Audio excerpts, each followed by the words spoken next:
Hey everybody, welcome to another garden stroll. I didn't think we were going to have one of these so quickly, but we got a whole bunch of snow on Thursday. I actually think it's the most snow we've gotten in 2 years because last winter we had basically none.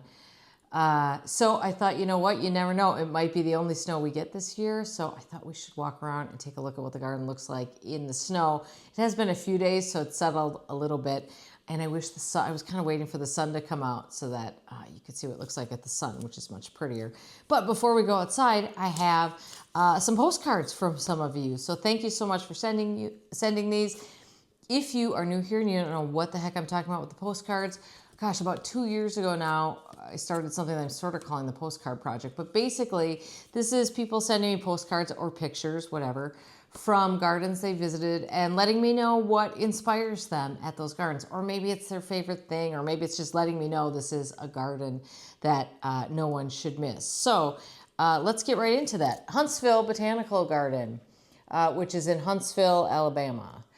I got the chance to visit this beautiful garden over the summer while visiting family. You should Google the story behind this botanical garden. It's a good story.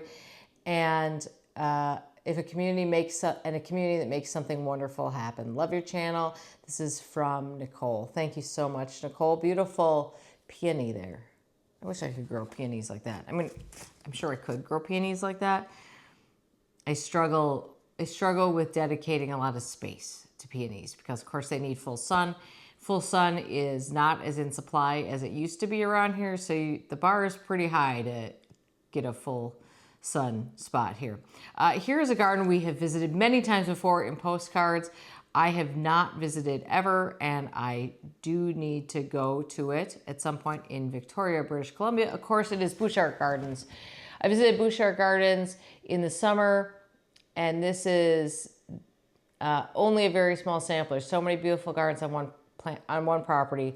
Truly amazing. Love your channel. Keep up the good work. This is from Valerie in Washington State. Yeah. Why have I not been there? There's no excuse. Must go. Then Carol sent a card with a couple of photos in it. And oh my God, they're gorgeous. Check this out. These are her planters.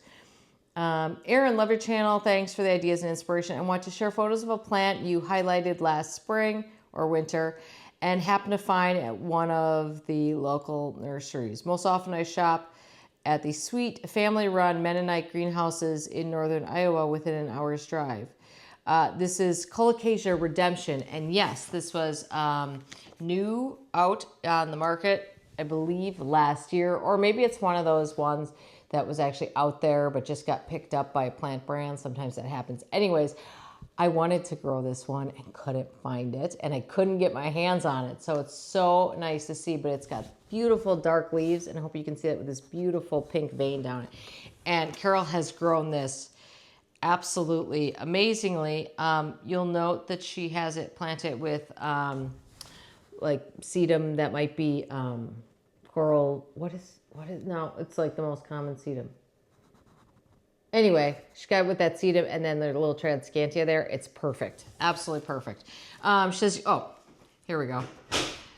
Oh, and if I had just kept reading Carol's letter here, it would have said lemon ball. Is that what it is? Lemon ball? She says lemon ball. Why is that not ringing a bell to me? Winter, the gardening brain shuts off. Anyway, and the common purple transcantia.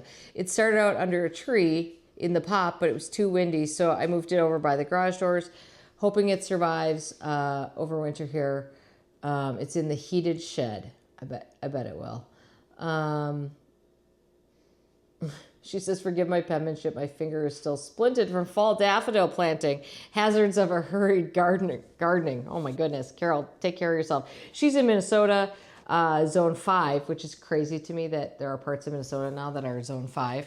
Maybe that's been for a while, but with the zone change, I always pictured Minnesota as all zone 4 or colder. Anyway, thanks for your advice and sharing gardening adventures. Thank you so much for sharing those pictures, Carol. Amazing job, super inspiration. You can never go wrong with chartreuse and purple together. Okay, that's the mail. I have my boots on. Let's go trudge around in the snow a little bit.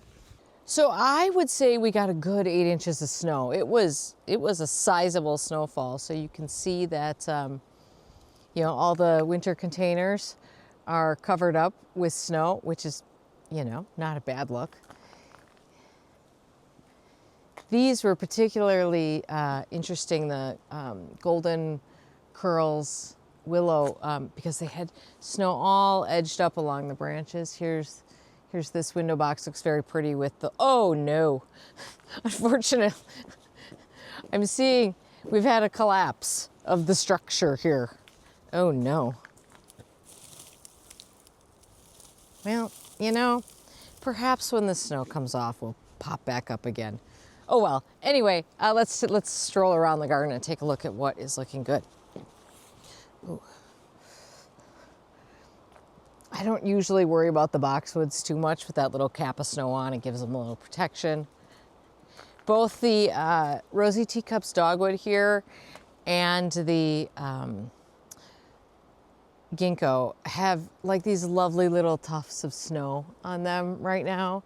Now I will say the night after it snowed, most of the way, it got a little misty, starting to ice up, and so I did come out here and knock these branches off. I'm always a little worried with this tree that we're gonna lose a big limb if it gets too heavy. Anyway, that's quite attractive there. So you guys know that I leave most of my perennials standing, and this is where, you know, perennials only go so far in your landscape because, as you can see, most of them are essentially covered up or looking quite sad as they're weighed down by snow. So that's where you start to really understand the importance of evergreens and big shrubs. The blue globe spruce are like straight out of like a Norman Rockwell painting. This is the Engelmann spruce. This is Picea engelmanni blue magoo. And you know, this tree, every year I really have mixed feelings about this tree because I just keep losing branches from the bottom. But yet it looks fine on the top. All the new stuff is always fine. But you know, I fill up the bottom with a clematis, which you can see sitting there. Oh, here's Darwin. I didn't realize he was outside. Hi. So I don't mind it. I did think briefly about replacing this tree, but you know, it took a long time to get here. I planted it as about maybe a foot tall or 18-foot tall thing in 2010 or 11. So it's taken a long time to get here, and the top is beautiful. So as long as I fill up the bottom, plus this gives me an opportunity to plant taller things underneath it to just fill up that space. So I think it's okay. Same thing in terms of snow kind of sticking in branches here on the Acer shirozawum. We're gonna go over and look at the border along the driveway there in a second, but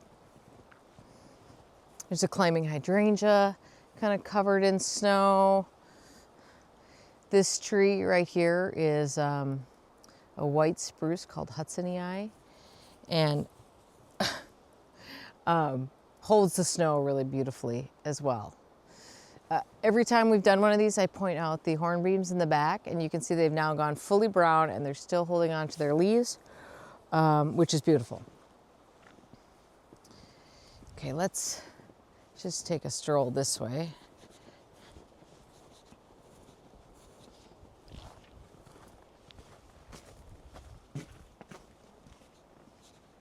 Snowblower's out. We had a little snowblower malfunction, unfortunately. Of course, you never know. That never happens until the first time you need it, right? Okay, here's the hemlock. Not as pretty as it was when it just had snowed, but really maybe the most beautiful tree when it snows. This Kodiak red Durvilla bush honeysuckle is actually, you know, kind of got sort of pretty kind of goldish stems on it, which is quite pretty coming up through the snow.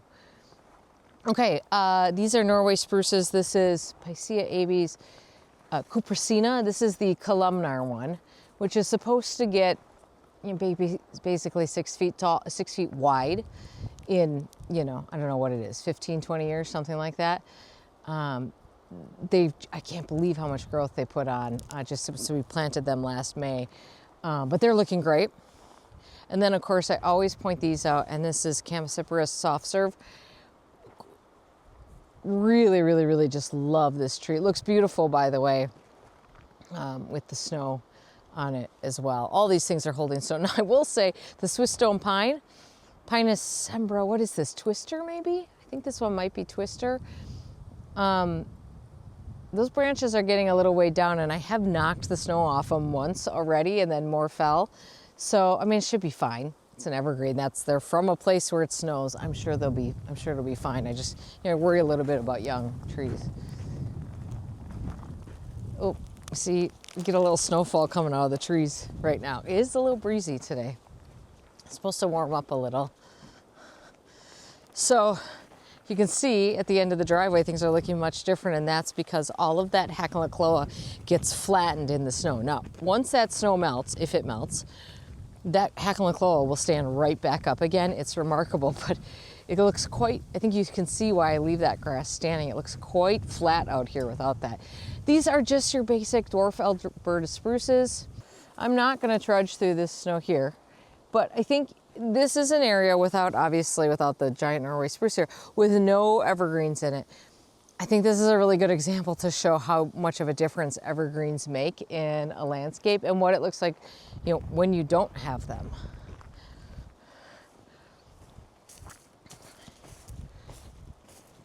Now we're trudging through the deep stuff.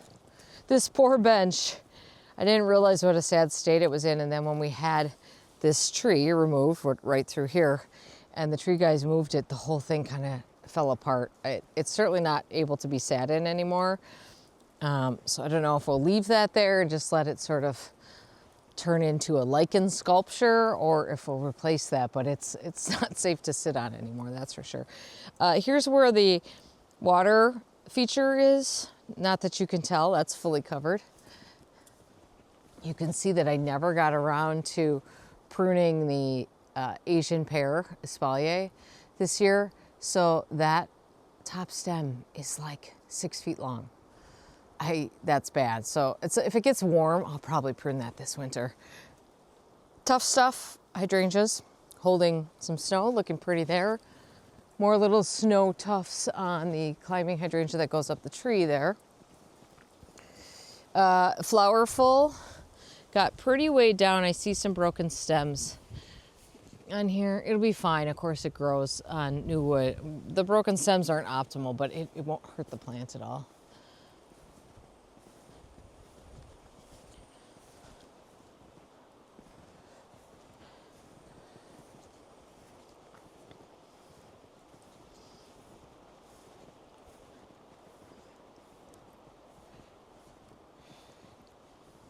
I don't know what happened here, but somebody was digging in there. That's quite interesting. Huh. Interesting. You don't have to have evergreens for beautiful snow interest.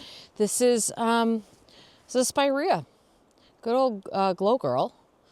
And look at how nice it just holds the snow on top of it there. And the dark branches come through. I mean, I think anything sticking up out of the ground is pretty when there's snow. The more woody it is, probably the better. But here we've got some, phlox and stuff that were left standing. I always leave, limelight standing for winter. Those blooms are looking pretty. I mean, I do think that brown is a really pretty color. I mean, I realize it's a stretch, but in the north, when everything is gray, you take any color you can get. And if that color is brown or gold or some version of brown, you take it. This willow here. So this is this grafted willow. If I could think of something better to plant there, I would. But you know what? That has lived longer than anything else that I've tried to grow there. I do hate how some of those branches stick up straight off the top. And I do prune them out frequently, and I would like to prune those out. But I do like a blob. The snow is just falling out of the trees like crazy. You could go feel like you're in a Hallmark movie if you stood under a tree right now. Let's just go back here and look back at the house from the garage, because there are some large mature evergreens that stand up behind the house that are, you know, it's quite pretty when you take the landscape as a whole into account, and you get to see all these beautiful, they're pretty much all Norway spruces, the big tall ones. It is really quite pretty with the big trees there, providing interest and excitement in what would otherwise be rather gray, but white as well. Darwin, I'm over here. Did you miss me?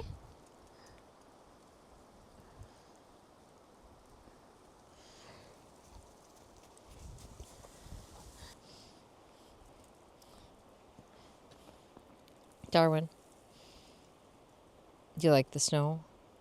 That's a yes. All right, well, there you go. There's the winter landscape here. This will probably be my last video before Christmas, I would think, and Hanukkah. So Merry Christmas, Happy Hanukkah. And we will touch base. There should be more videos later in the week, I hope. So in the meantime, stay warm, enjoy your time. We'll see you soon. Thank you for watching. Bye-bye.